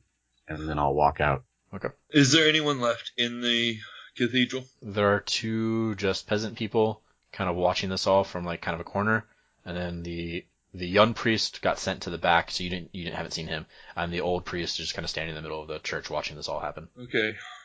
with a measured gaze. I will nod to Nihilus and lift Yuri up and take him toward the cemetery. Okay. I'll do the same for Gabriel as well. I'll help. Okay. The Nihilus will kind of say a blessing over both of you and say, "I'm sorry, but there are no graves currently open." But you will bury them, right? He says, actually, before you take them outside, he'll say, "We have a preparation room that I think will not be used for the scale of the burial we have coming. Why don't you put them in there?" Sounds Alright. good. Thank you. And he kind of ushers you towards, it's actually near the front of the church and kind of off to the side. There's a big iron door, and inside of it is, there are 4 cold stone slabs, actually kind of down in under the ground enough, like it leads down, and so it's cool down there. Yeah.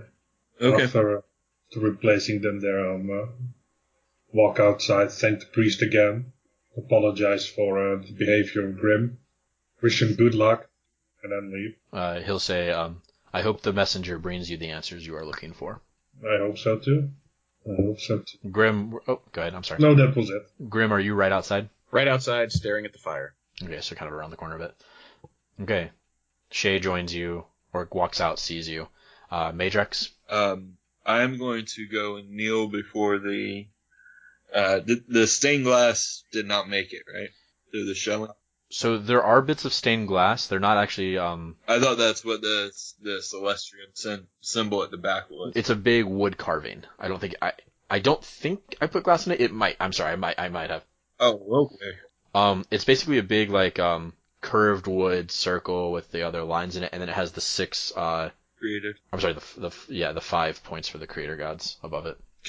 I need to ask a question. Was Vunai a creator? Yeah, so he is one of the 7 creator gods. He's one of the 2 that are banished. But he does not have any kind of marking. No. Here. Okay. And it is illegal in most places. Like, it is highly frowned upon. Unlike the kind of quasi-evil or greedy or death gods of the Celestium, Vunai worship is Considered wholly evil? It's worse than, like, Asmodeus worship. Oh, shit. Okay. Vunai is the singular source of all evil in the world, according to mythos. He is the father of both demons and devils. He has been banished essentially into parts.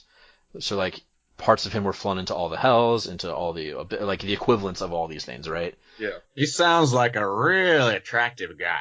No, every like big problem that has ever arisen in the world, lycanthropy, vampirism, the wars that were, Erectile dysfunction. you know, like, he has essentially a priest who is in the same vein as, like, Vecna in this world, who is, like, trying to bring him back, or, Oh, okay. like, that's the level of, we're talking, like, the most evil version of Satan from everything. That is Vunai. Okay. But he's cold, and he's calculating, and highly intelligent. He's not just some, like, destroyer demon thing. He is... He's that, and nobody can understand why he still has a Twitter account. Tried to shut it down. Won't work. Because he hasn't upset at Jack yet. Okay. I'm going to kneel and prostrate myself before the wood cutting. Okay. And start a prayer. Geld, justice, and to any that will listen. A great darkness has descended upon this small town. Many have suffered, and I pray they find solace in your precious realms. I pray that those that survived will once again find humor and joy in their lives, that their wounds, seen and unseen, are healed. I thank whoever gifted us, the mortals, with their celestial presence upon this land. The warrior Grim. I thank those that set Phen, Shae, and myself upon this path, and granted us the endurance and strength to help him. One among you has blessed heinous souls. They have put their hand on the scales of justice. They mean your people true harm. May we serve in your presence, in your honor, as a bulwark on mortal shores. And he'll rise up and sit on his heels, or his ankles, and say, Vunai, I know you are here. I know your hand moves the pieces of this game. I know you will lose. I will visit my vengeance to all those who venerate you, who serve in your name. And with whatever the amen is here in this world, he will stand up and exit the temple. All right. Dude, that was fucking brilliant. Yeah, take an inspiration for that. I have to honestly say, I found myself bowing my head at one point. Like, for realsies. Take all the inspiration. Jesus, that was amazing. Take mine. MVP.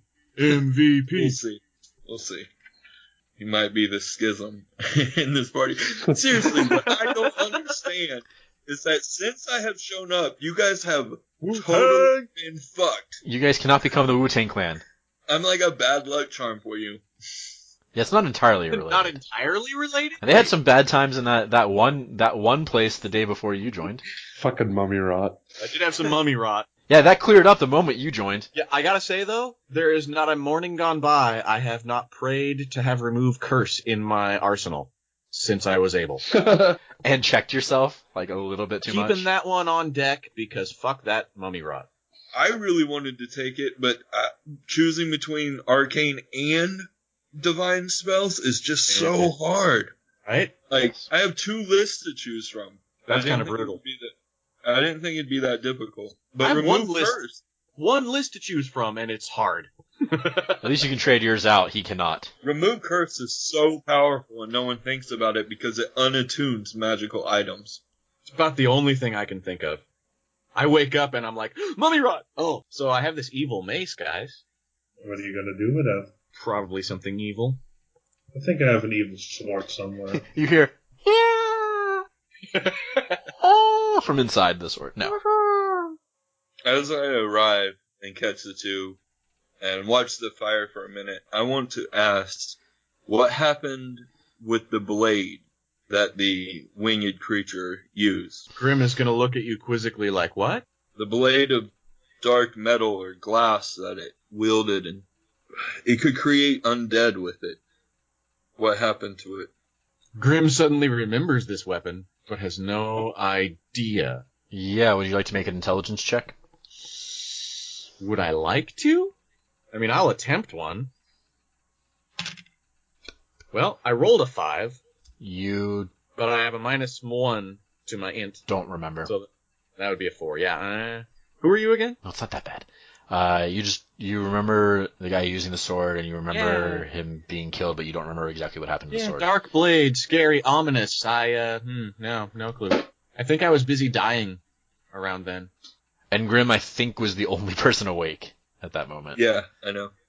So Yeah, no, what, sword? Really? No, it's unfortunate. Okay. I mean, you were pretty distracted by what was going on. Yeah, no, I don't. Is the reason I didn't give you like advantage on that save or on that. I check. remember the weapon, but I don't remember what happened to it. As a player, I don't remember what happened to it. No, I know. But I think Grim would have been pretty distracted by the badassery of the priestess, which is what happened to the sword, by the way. Yeah, and didn't Shae pick up a piece of it last session? Oh yeah, I've got it. I've got shards of an evil sword, obsidian-ish with handle. Shards and Bobby, so that you remember. Oh. He swung. Yeah, okay. So he swung at the priestess. She caught it in her hand and squeezed it, and it shattered the blade. So if you hear him asking about it, you would be able to answer if you wanted to. Okay. Oh, this sword? What do you want to use the sword for? Why are you asking? I was hoping we could divine something. Perhaps one of the priests here in town or Grim could use divination to find its power source or something about it. Something to give us more information about what happened and why it happened. Grim subconsciously smacks his lips. I don't think magical weapons work like that. Like it and find out. I mean, if we really need to know. But shame nobody picked up that sword. Well, I mean, it's pretty obvious Meidrax is not going to let this go and is going to continue to seek information. And in that vein, we'll start looking for Anlo and Jairus. Where is he going to go to do that? Probably the Brass and Barley. Is everyone else going with? As well. The fire's kind of gotten boring. It looks like part of it has kind of collapsed in on itself, so now the timber, like... Right, now it just looks like a homecoming bonfire. There's no bodies, it's just a big ball of orange. Yeah. Yeah, is his armor there? His armor is wherever you put his armor. I just threw it beside his body when I took it off of him. Did you hide it under the eaves as well, or is it just in the... So it's just in the mud. I had just left it out. It smelled really bad. Then if you did not hide it, they would have put it into the pyre. The townsfolk would have put it into the pyre. Oh, okay. That's fine. Smell's gone then. Yeah. You think it'd fit? It I might don't think you should. might be cursed. Yeah, I don't think you should wear that armor. I'm not going to put it on. I was thinking you. Oh, I can't wear armor. Oh, well, maybe we can sell it. Yeah. I don't Too bad think we there's want, no Smith in town. I don't think we want to leave it for the average person to soon. try and put on. Too soon. My original plan was to make a dummy out of it and put it at the end of the docks so that any ship coming in would know what happened. Would know that something evil was defeated here. That would keep the townsfolk busy. Or they'd be like, "Oh God, bomb it!" Yeah. Anyway, I'm gonna head to the Brass and Barley. We go back there a lot. Yeah. Okay. When you get inside, you see that Phen is setting up tables, kind of over to the right, putting bowls, and a couple people are in here. They're being served stew. So after Phen cheers up a little bit, he's going to start actively trying to cheer other people up and remember the good times. Da, da, da, Ba-dun-dun-dun-dun-dun-dun-dun. This is where Phen takes a level of bard accidentally. da. Multi-classing yet again. Nobody wants to multi-class on accident. Nobody really wants to multi-class on purpose. All right. Yeah. So now you're in the Ross and Barley. There's the wounded folk over to the left, up under the mezzanine, and then there are more wounded up on the mezzanine. Oh, Grim sees wounded. Feels like he needs to act. Goddamn. I'm down to healing like one thing at a time.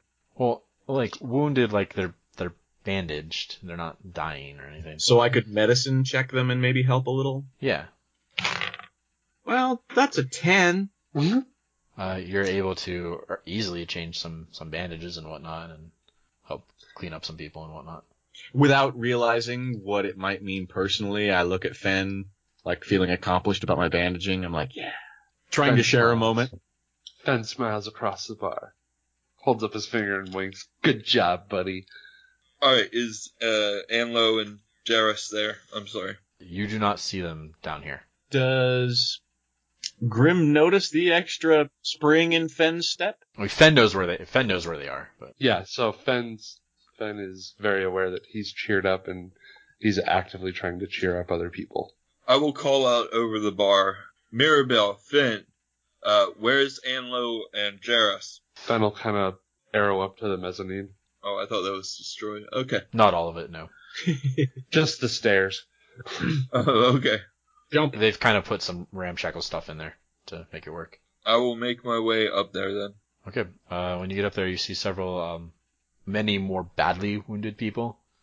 You also see Anlo, who seems to be sleeping on a cot, bandaged all across the middle, with a dark spot of blood still forming on even what are clearly fresh bandages. Various other cuts and stuff. His head is wrapped a little bit from some sort of wound, maybe an impact wound. Jarrus is sleeping, his coat next to him, and it looks like he's just bandaged a little bit on the stump. But since he was healed magically after the amputation, he doesn't need as much attention right now. Okay, I'm going to, like a Newman kind of thing to Anlo, and I will give him a healing word, just so that his wounds close. Oh, Max, nice, 8 health. You can hear him start to breathe a little bit better. I need to speak with you. Is he awake? No, he's sleeping. Okay, and Jarrus too? Yeah. Ah. I mean, Anlo was definitely sleeping because of the injuries. Jarrus maybe was just sleeping because of Exhaustion or whatever. Yeah. Okay, I will go back down exasperated again and get a beer. Fuck this, man. God damn it. That's what I hear Meidrax doing right now. Just, God fucking damn it. Yeah. Dead ends all around. Thinking, I have my acid breath back. Maybe I could get rid of some more of that stone wreckage around the dockhouse to get more notes. I don't know. I'm thinking out loud. You guys go ahead. Not a bad idea. Hey, Grim, can you read Dwarvish? Not and understand it, no. I can. Can you? Yeah. Phen will hand you the note. Can you read What's the front of this? that for me? I don't know. What part are you asking him to read? Just because it's folded up and it looks like it's addressed to somebody. The name on the outside of the letter or envelope. Yeah. Yeah. It is MELDE. Milday? Milday? You don't know how it's pronounced. I don't. I speak Dwarvish. It's a name, not a word. Oh, okay. I'll, Melde? I found this on Roken, Oh. and it was tucked up close to his heart. I'm just wondering what it is. Well, I mean, I guess you would maybe know that it could be pronounced Melde, or Melda, or Mela, but you're not sure as a name which one it would be. What does it say? What does the whole thing say? Are you gonna read the whole thing? Okay. I'll read without any emotion at all in Meidrax's monotone voice of salesmanship. But I won't. Oh, good. Is that the official term of it? The monotone voice of salesmanship? Can I just get it to you on Discord? Also, Phen immediately regrets his decision as Meidrax starts to read. The fuck was I thinking? You can take it back away from him if you want. No. Oh, sweet malarkey. Oh, Skype move. Okay, here we go. My dearest beloved, I have watched generations birth and die in the time since I left the clan halls. Yet I feel no sadness for them. In fact, I feel nothing but jealousy of how fully humans can live their lives. They do not see it, driven from one day to the next by need, but there is passion there. Passion for what they do, passion for what they crave, and passion for those who choose to be near. They choose to be near. I am filled with the awe that at their capacity to live, yet I am besought by the soul-crushing sadness of living without you. I am sorry that I have not returned, for I have been serving the penance of our choices, yet recently I have realized that there is little need for remorse, little need for apologies, and no need for forgiveness for attempting to live our lives in pursuit of happiness. The only forgiveness I wish is from you. Forgiveness for leaving so quickly. Forgiveness for not following you. Forgiveness for waiting so long to commit these words to physical form. And most, forgiveness for the time it will still take me to gather the strength to return. Perhaps it is arrogance, or the same hubris that burns so brightly in our own people, but I know you have waited for me. I know that you will continue to wait, smiling, knowingly, because it has taken me so long, whether in this life or by the lead of Morgul under the revered mountain. I know that you and I stand for eternity, against all hardship, against all the bitterness this world could offer. I will see you, my gem, when the wilds carry me back, when I can look upon you without the shame I have borne. I will return with my shield and hammer held high, a proud warrior ready to defend the hearth. But I will forever be beholden to you and the duties you have served thanklessly for so long. Till the hearth grows cold, I am yours. And I hand you back the note. Phen's fucking blubbering. Meidrax is completely confused. He doesn't know what half of that meant because he's so literal. That's awesome. It's clearly a cipher. Yeah. I will determine this over the course of the evening. The true me. So now Phen's gonna have to start picking out phrases that he can learn from that. Yeah, so, I'll ask Meidrax, before we go to bed tonight, could you transcribe this for me? It's gonna have to do that to decode it anyway, so. Yeah, I'll have to do that to decode it anyway. Okay. If you say so. He decided that instead of just having and knowing Dwarvish, that he was going to learn it from this letter. So I have not sent him the letter yet.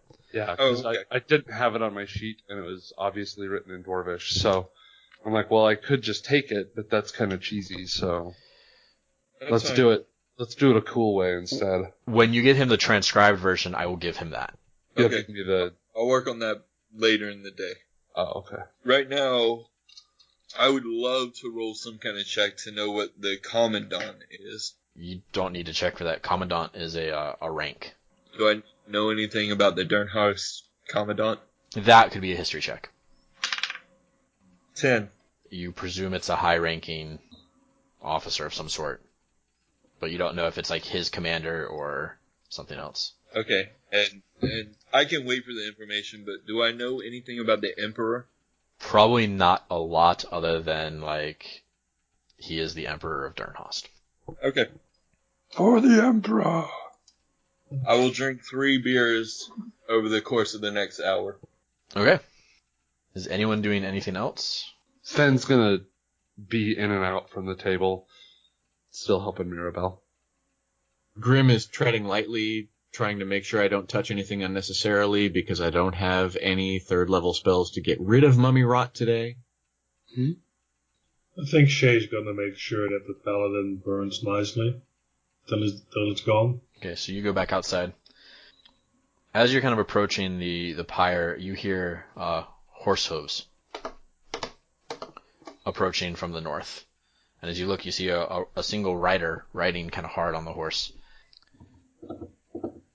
And when it approaches, when he gets close enough, kind of near the oak tree, you see that it's Xander, and he's looking around at everything. I raise my hand in greeting and approach him. Xander, what brings you here? He says, I heard what was happening, so I came to see. It's a bit worse than I had hoped. He starts to get down from the horse. He's wearing clean, like you had seen him dirty and kind of like super peasant, prison-y garb. Now he's wearing more kind of like the clean garb of like, not an adventurer, but not like a noble. I mean, he's got leather armor on and his weapons and whatnot. He looks more like the clean drawing that you would make of your new ranger character or something to that effect, right? Right. Crossbow on his back, sword at his hip. Or thief, or a rogue or something like that, right? And he says, are you and the others alright? We're okay, all things considered, but that town has been hit pretty hard. He pats the horse on the backside, and she moves, just kind of walks over to the side of the oak tree and starts nibbling on some grass. He looks around and he says, okay, they came from the lake? From Seaside? Most of them, yeah. He kind of looks around. He says, the wizard, where was she? How do you know about the wizard? That's not important. I disagree. She was over there-ish, and I point at general area. And he kind of looks around. But she escaped. She did not die here, correct? Probably. Why are you here exactly? He says, I am here to see the aftermath of what has happened. I would have been here to help, but I got caught up, as I did not think this would happen yet. He says, was there... He looks at the pyre and says, is that the champion or was that the demon? That was the champion. And the demon? Was the demon here? Yeah. Red and black wings? I think so. I was a bit preoccupied with, his hands, his claws. Right. Okay. Is he dead? I Or did he escape too? think he's dead. I think I was knocked out for that, wasn't I? Actually see that, I think so. Technically, but I don't know what. Yeah.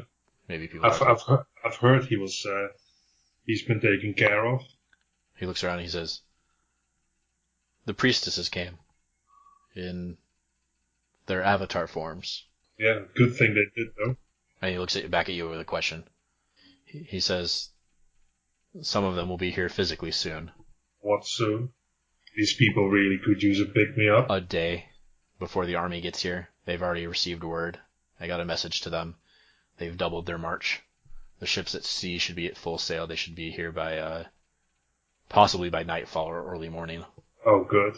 It'll be a fun surprise for the townsfolk to wake up to. He says, "Who's in charge?" and looks at you. Well, Webb unfortunately died in the attack. He kind of looks down and kind of does a That's unfortunate. He was a good commander here. Yeah, and a good man.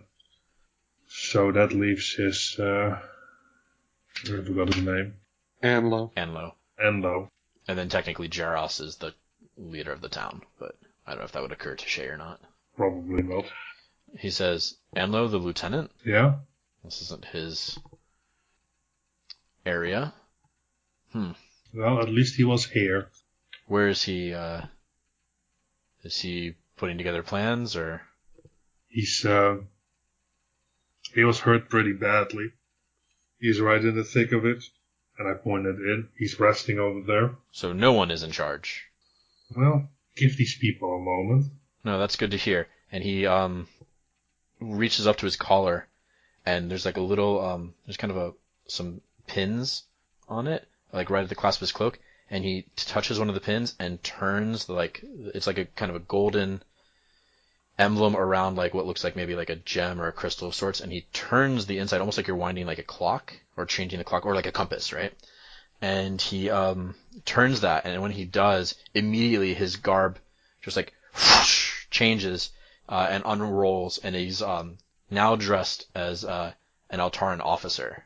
I was going to say, that motherfucker, he better not be a bad guy. This is like full like dress garb of the Altaran military. He's got like gold braided cords from one shoulder, like piece. Someone who doesn't even walk in the mud. Well, he's in it now with his shiny black boots, and he is at some level most likely far highly outranking both Webb and Anlo. You're not sure of exactly what his rank is. So who are you really then? He says, I am Colonel Xander Dawes, Altaran Intelligence Services. Of course. Well, of course you are. And apparently I am now in charge here. At least for a day. Well, I doubt it, but I hope you are what these people need. These people need time. And they'll have it. He's kind of just looking around. Anything else you want to know? Or are you just gonna look around? He just kind of looks down and says, No, I know most of what happened here. How?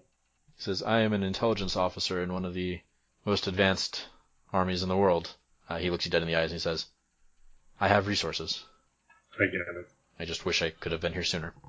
He starts to move past you towards the brass and barley and puts a hand on your shoulder and says, Don't worry. There are no more attacks coming. Yeah, well, I'll believe it when I see it. Or don't see it in this case. Just stare at the fire. He nods and walks away and heads to the brass and barley.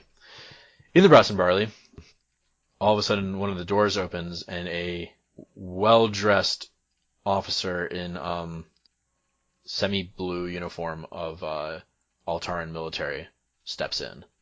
Meidrax, you've never seen this man before. Phen and Grim, it kind of takes you a moment because it's not the right setting for it, but then you recognize the face as the man you escaped Bruin with. Oh, this can't be good.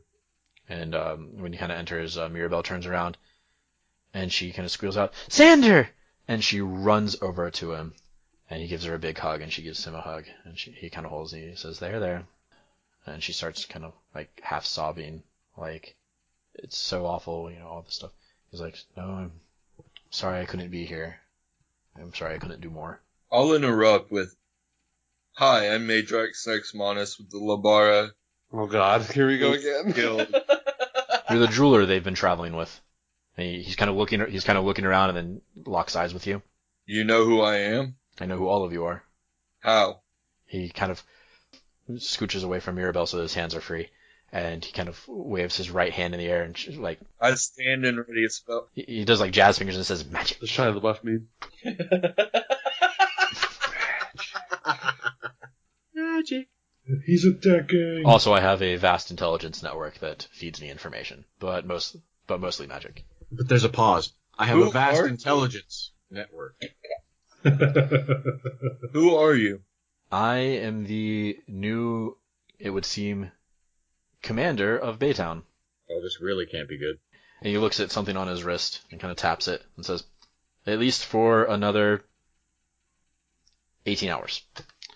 What happens Right. in 18 hours? The rest of the army arrives. Well, Navy first, then Army. What is your name? Your friends know me as Xander. The answer, or, oh, okay. So why would you outrank Anlo, who is a citizen and member of the what is it? The Darum Army. Darun army. This is not their territory? Question mark. Yes, I believe he is not in any condition to currently oversee his duties. Also, the peace treaty of 983, or I don't know, year, whatever. Peace treaties with Altara declare that my rank supersedes his in these matters. I'm gonna yell out, Graham! Isn't Grim standing next to you? I have no idea. I think so. Yeah, my perception's really bad, so. I think Grim's sitting next to you. He's still yelling even though he's next to him. Yeah. I'm right in front of him, but being lizard folk sort of as he is, his eyes are on the side and he can't see directly in front of his snout. I just got really bad perception. Incredibly bad perception. He's squinting around. Graham! Yeah, Grim's kind of squinting from the shout too, like, hey, owl, hey, watch it. Oh, Yeah, no, we know this guy. We kind of owe him our lives, but I don't think we really knew him. He says, and vice versa. Fair enough. It's funny because I'm looking around, doing the faces and the looking around that Xander would be doing, but you can't see it. I'm super in character right now. So basically, Meidrax, we can trust him as far as you can throw him. so 5 to 20 feet. At least. He says, that's good enough for me. I take a step back from him and get ready to trust him. He says, all right, well, we'll let Anlo and, oh gods, did Jarrus survive? Yeah, most of him. Meaning, He lost an arm in the battle. maybe it'll cut down on his smoking. God. All right, well, all of the information Anlo and Webb had, I delivered to them. So I believe the best course of action is to allow these people to mourn their dead and to ensure that nothing further gets out of hand. Yeah, maybe we don't burn or drag away any more dead. That would be preferable. Mm. Although the bodies out back of the enemies, let them fire those as they see fit. Besides, the more of those jackets they burn, the better. What kind of magic gave you the ability to know what happened? He says, prophecy, scrying, other forms of divination. Divination. We need that. Well, if it had worked the way it was supposed to, I would have known about this before it happened. Something forced their hand to move before it was necessary. Huh. Perhaps we should talk somewhere more privately. Or more private. He looks out the window to the side. Well, what would be my new office doesn't seem to exist. I don't believe anyone else is staying in the inn. He says, all right, we can move there. I actually have some things to ask you. All right, so you guys move on to the inn, presumably, unless there's anything else you want to do. Ben, you coming with us? To the inn! Yeah. I'll go to Mirabelle, and as I take off my apron and hand it back to her and say, let me know if you need anything. She nods and says, thank you so much for your help, dear. And that is where we will end today's session.